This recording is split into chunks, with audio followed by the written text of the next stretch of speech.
Տավուշի մարզի Նորաշեն գյուղը պետական սահմանից ուղիղ գծով 4 կիլոմետր հեռավորության վրա է գտնվում։ Նորաշենի հարևանությամբ սահմանամերձ Արծվաբերդ, Մովսես, Շորաթան և Վերին Կարմիրաղբյուր գյուղերն են։ Սակայն ի տարբերություն հարևան բնակավայրերի, Նորաշենը սահմանամերձ բնակավայրի կարգավիճակ չունի։ Բերդից այս կողմ 7 գյուղ ունենք, 7-ից մենակ Նորաշենն է, որ սահմանամերձ չի,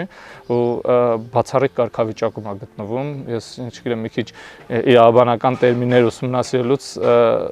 ձևակերպում եմ այսպես որ իրավական անկլավի կարգավիճակում են գտնվում, այսինքն Նորաշենը Հայաստանում միակ գյուղն է, որ բոլոր կողմերից շրջապատված է սահմանամերձ գյուղերով, ու ինքը սահմանամերձ չի։ Այսինքն եթե հիմա մենք բացենք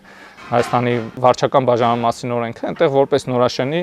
հարակից Նորաշենին կից գյուղեր 4 գյուղ է, Արծվաբերդը, Մովսեսը, Վերին Կարմիրաղբյուրը եւ Չորաթանը, 4 գյուղն էլ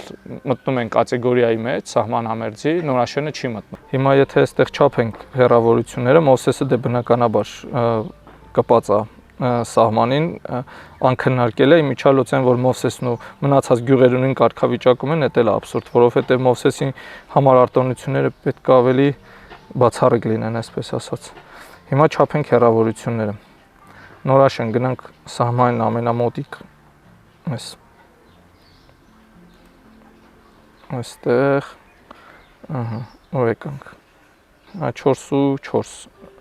Սահմանամերձ բնակավայրերի համար նախատեսված պետական աջակցության ծրագրերի ընդլայնմամբ այս տարբերությունն ավելի տեսանելի է դարձել։ Նորաշենցիների դիտարկմամբ ապրելով նույն անվտանգային պայմաններում, իրենք չեն կարող օգտվել այն հնարավորություններից, որոնք հասանելի պիտի լինեն նաև իրենց։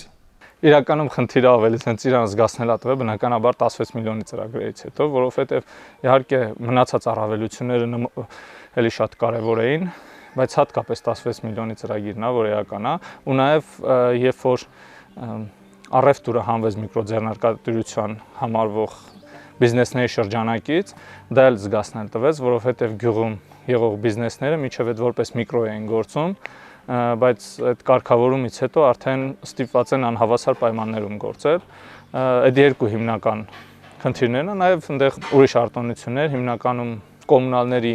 զեղչերը, նաև ուսման վարձի զեղչերը, ու ընդհանրապես ամբողջ հարցերն է, որ պետությունը այս տրամաբանությամբ է շարունակում իր սոցիալական քաղաքականությունը, ու արդյունքում Նորաշենը դուրս է մնում դրանից։ Գարիկի խոսքով խնդիրն արտոնությունները չեն միայն, նրա համոզմամբ Նորաշենի սոցիալ-տնտեսական պայմանները ոչ միայն չեն տարբերվում հարևան սահմանամերձ գյուղերից, այլ որոշ դեպքերում նույնիսկ ավելի բարդ են։ Իհարկե ես հասկանում եմ, որ Նորաշենը ուղիղ անմիջական սահման չունի Ադրբեջանի հետ, բայց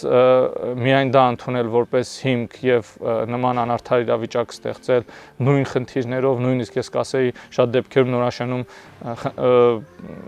ավելի լավ չի իրավիճակը, էլի, քան մնացած գյուղերում։ Վերջերս օրինակ Նորաշենից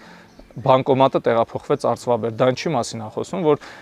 ընդհանրապես բիզնեսի առումով կամ շարժի առումով, այսպես ասած, Արծվաբերդը ավելի շահեկան դիրքում է գտնվում, քան Նորաշենը։ Միակ գյուղն է Նորաշենը, որ չունի ոռոգվող այգիներ, քանի որ ոռոգվող այգիներ ավելի ցածրադիր հատվածում են, մենք չունենք, ու ոռոգվող հողեր չունենք,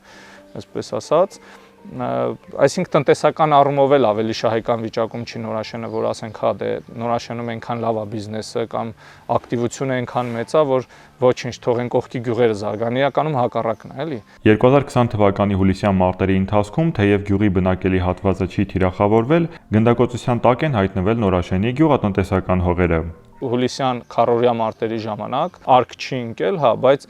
Նորաշենի հողերն են նաև մեծամասամբ գնդակոծվել։ Կարող է սուբյեկտիվ եմ ընկալվում որպես նորաշենցի, կարող է դա էլ է խնդիր, որպես ես եմ այս գյուղի խնդիրը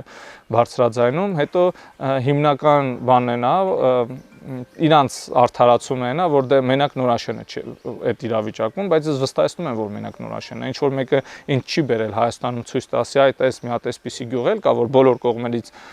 հարևան է սահմանամերձ գյուղերու, ինքը սահմանամերձ չի։ Ես վստահ եմ, որ չկա, որովհետև Հարցը նոր չէ, տարիների ընթացքում այն մտահոգել է գյուղի բնակիչներին, դիմումներ են գրել բարձրաձայնել խնդիրը տարբեր մակարդակներում։ Այժմ էլ փորձում են նոր թափով խնդրին լուծում տալ, գյուղապետից վարչապետ դիմել են բոլորին։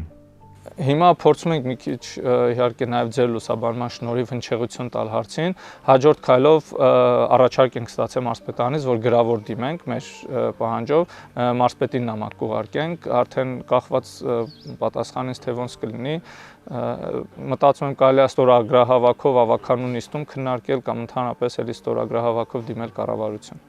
Հիմա մեր գյուղում այս պայն կրթահամալիր է կառուցվում, որը սպասարկելու է Նորաշենին ու էլի բացառապես սահմանամերձ գյուղերի։ Հիմա կարգավորումը հետևյալն է, այն գյուղերում, որտեղ կառուցվում է դպրոց կամ կրթահամալիր եւ աշակերտների թիվը 50%-ն է կառուցող դպրոցի տարողունակության, այսպես ասած,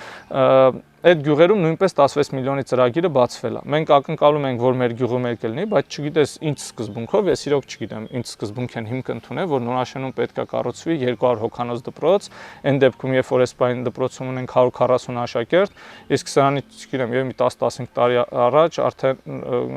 200 եւ ավել աշակերտ է եղել դպրոցում։ Ես կարծում եմ, որ ճիշտ չի գնահատվել Նորաշենի պոտենցիալը, այսինքն գնահատել են այնձև, որ այս գյուղը չի զարգանալու։ Նորաշենը ուղիղ գծով սահմանից Նորաշեն, որ ասում եմ, ամենամոտիկ տունը պատկերացրեք, ոչ թե հողամասերը, 4 կիլոմետր, ու մեր հարևան սահմանամերձ գյուղերից Չորաթանը, Արծվաբերդի եւ Վերին Կարմիր աղբյուրը տները նկատի ունեն, ոչ թե հողերը։ Ամենամոտ տունը 3 գյուղել, ավելի հեռու է, քան Նորաշենի ամենամոտ տունը։ Այսինքն տեղում լավ չուսումնասիրված ու մշակված օրենք է, այն ժամանակ որևէ կերպ պետք է այս հարցին լուծում տրվի, էլի, որովհետեւ ինքը անարդար է իրավական առումով է նաեւ անարդար։ Բերդի համայնքապետարանում խնդրին ծանոթ են, նախորդիվ եւս նամակներ ու դիմումներ են ստացել, բայց հարցի կարգավորումը համայնքի տիրույթում չէ։ Սահմանամերձ գյուղի կարգավիճակը տրվում է վարչական որոշմամբ, թե այն իրականությամբ, որով ամեն օր ապրում են մարդիկ։ Այս հարցի պատասխանն են ակնկալում Նորաշենում պետությունից։